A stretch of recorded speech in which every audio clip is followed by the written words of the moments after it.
Guys, I haven't been this excited about an Apple product since my first iPad Pro. Let's ramble. Hold up, place go wild when I pull up. They all on me like they want some. Hey, what's up guys? It's great to see you all again. And if you're new here, I'm Patrick and this is where I ramble about tech and other stuff. So this iPad mini, man, when I was watching the Apple event, I came for the iPhones. I did not expect to care for an iPad mini at all. If you've been to this channel before, you know I'm all about the iPad Pro, the big boy 12.9-inch iPad Pro. And to be totally honest with you, I always considered the iPad mini to be somewhat of an awkward device, especially if you use a larger phone like an iPhone Pro Max. I just didn't see the point. But then I saw this presented at the Apple event and I was really impressed to see what Apple had done with it. The iPad mini 6 is no longer an afterthought. It's no longer a little niche product. It's a serious device, a real little powerhouse, and every nerd fiber in my body was screaming, I must have this device. So I decided to pull the trigger, ordered it, and here it is. The iPad mini comes in 4 colors, purple, space gray, pink, and starlight, and I did opt for the latter simply because I'm curious about the color. It doesn't matter too much to me though, because one of the first thing I'll do is slap on a D-brand skin. I have one on my iPad Pro and I think it looks really dope. This color is called Bulletproof Banana. I swear I'm not making that up. All right, let's open up this bad boy and have a look at it. Now, unlike the new iPhone boxes, and don't worry, I'll be reviewing this one as well, the iPad mini box still comes with the plastic wrap. I know it's not great for the environment and I know I shouldn't be saying this, but it makes the unboxing experience just that little bit better.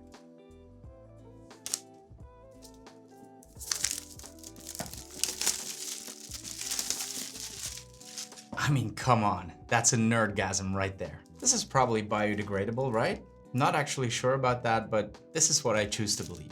Right, what else is in the box?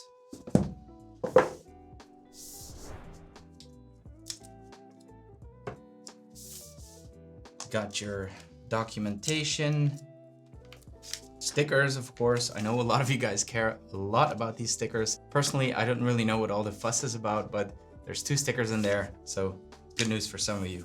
We got an actual power brick and USB-C.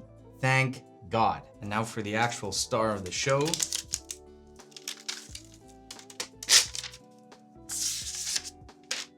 Ooh. Look how small it is. It's so tiny. It's my iPad Pro right here. I mean, that is tiny.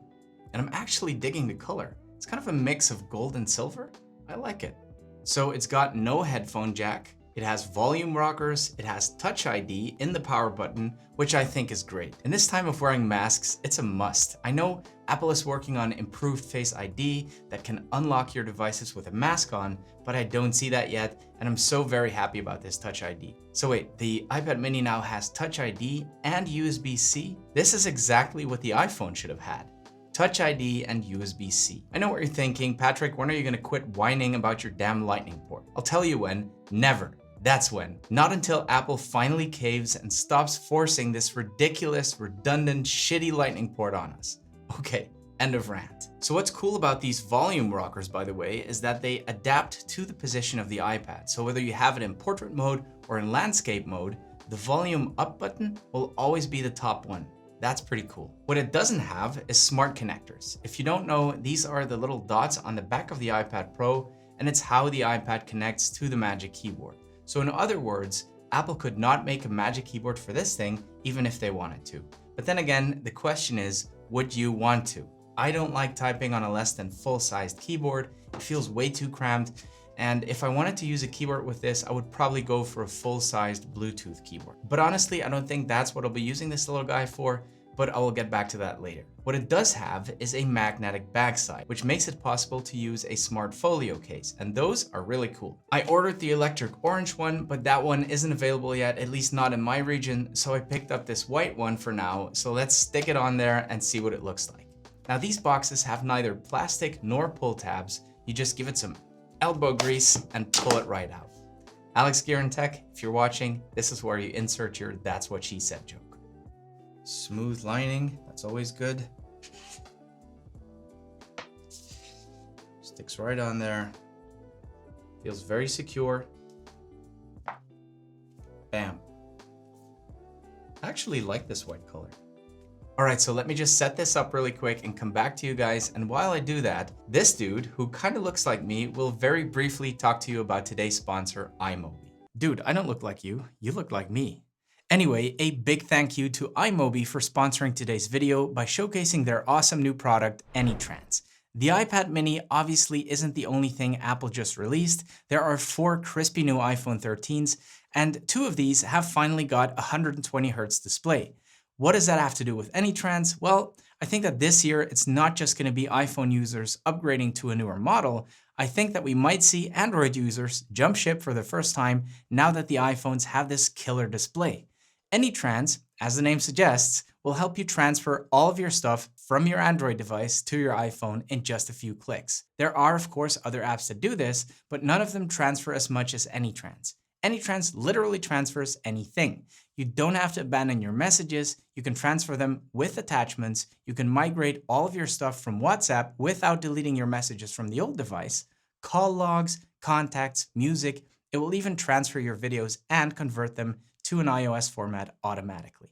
Of course, if you don't want to transfer everything, AnyTrans also gives you the option to pick and choose what type of data you want to transfer. And if you find that you forgot something, you can always go back and fetch it at a later stage. You can do that without a full reset. Go to imobi.com/anytrans and get your free download. Right, back to that guy. So guys, here it is. I did a basic install and I have to say it looks really, really great. By the way, a small thing I noticed is that it comes with a fully charged battery, so you can start using it right out of the box without having to charge it first. Very nice. It has a liquid Retina display, which is better than the Retina display on the iPad 9, but it's not that crispy liquid Retina XDR display we find on the new M1 iPad Pros. But the pixel density on this mini is 326 pixels per inch, as opposed to 264 pixels on both the iPad 9 and the iPad Pro series. So even though this isn't mini LED, this looks super crisp because of the pixel density. I can't really show you how crisp exactly and how bright this is because I have to dim it for the camera or you won't see a thing. The brightness of the screen is a bit lower than the iPad Pro at 500 nits, but 500 is totally fine unless you're in super bright sunlight or something. Unlike the iPad 9, this one has a fully laminated screen, so it feels like you're actually touching the app, as opposed to that layer you see and feel on the regular iPad, you know, that gap between the glass and the actual display. This is much nicer. It also has a 12 megapixel camera front and back, which is a big step up from the previous iPad mini that had 7 and 8 respectively. The iPad Pro has a great camera as well, but I wouldn't whip out my iPad Pro to snap a few pictures. But with this mini, I just might. It's probably discreet enough not to feel like a giant tool holding one of these up.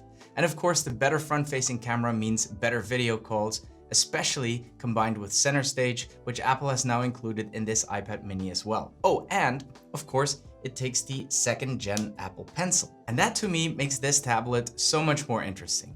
If you're new to the Apple Pencil 2, it attaches magnetically and it charges inductively. There are other options. I did a video some time ago comparing this Apple Pencil to the much cheaper Logitech Crayon, and it depends on your use cases which one is better for you. I'll leave a link at the end of this video and down in the description. Anyway, the pencil also pairs this way, so I can grab it off my iPad Pro and stick it on the mini and it will immediately pair to this one. I can do the reverse and it will pair to my iPad Pro again. So that makes it super easy to use one pencil between 2 devices. The Apple Pencil is around $100, so not having to buy a second one is very, very nice. And I'm really chuffed about using my Apple Pencil because it just seems like the perfect size to take a quick handwritten note. Again, I'm not gonna whip out my iPad Pro for a quick note. I wanna sit down for that. This one is so small and light, I would feel much more inclined to quickly pull it out of my bag for a few scribbles. And with iPadOS 15, we now have the swipe in note option, where you can literally swipe in a note from any screen, which is super, super useful. And let's not forget live text, which is also an awesome new feature that lets you pull text from literally everything, even a JPEG. So you could go into your photos, pick whatever JPEG, select the text, and you can use it as you wish, just as if it were typed text. Amazing. If you want a full rundown of iPadOS 15, I did one earlier this week. I will link that for you guys as well. So editing photos is also something I very much look forward to using this for. I mean, this is perfect for social media. You just snap a quick picture using your iPad, open up Lightroom, and give it a few quick tweaks. There's something magical, by the way, about editing a photo using the Apple Pencil. It just feels even more personal somehow. You can do much more than this, and of course I will be covering that in my full review, as well as my best apps videos. And of course, I'm gonna fill this iPad up with all of my favorite apps. I already have some apps in mind that will be absolutely perfect for this iPad mini, and I will definitely do a best apps video for this iPad very, very soon. So if you're not subscribed to the channel, just go ahead and do that right now. It's okay, I'll wait.